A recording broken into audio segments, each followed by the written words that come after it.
నిర్మల్ జిల్లా బాసరలో దివ్యాంగ మహాసంఘటన ఆధ్వర్యంలో నిర్వహించిన కార్యక్రమంలో జాతీయ అధ్యక్షుడు నండూరి రమేష్ పాల్గొన్నారు.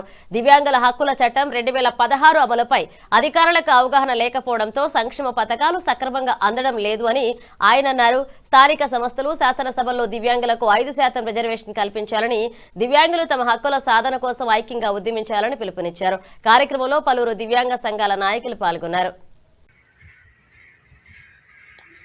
5% రిజర్వేషన్ దివ్యాంగులకు 5% రాజకీయ రిజర్వేషన్ దివ్యాంగులకు 5% రాజకీయ రిజర్వేషన్ చట్టసభలు స్థానిక సంస్థల్లో వికలాంగులకు 5% రిజర్వేషన్ చట్టం దివ్యాంగుల హక్కుల చట్టం దివ్యాంగుల హక్కుల చట్టం దివ్యాంగులకు రాజకీయ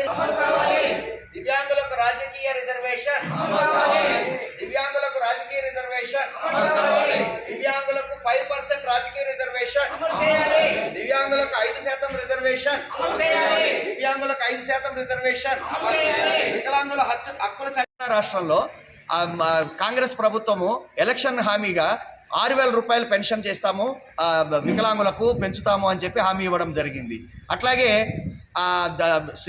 సీనియర్ సిటిజన్స్ కూడా 4,000 చేస్తామన్నారు. కానీ మా వికలాంగులకి ప్రభుత్వం వచ్చి అంత పూర్వము లేదు, ఇప్పుడు లేదు. ఈ ప్రభుత్వంలో కూడా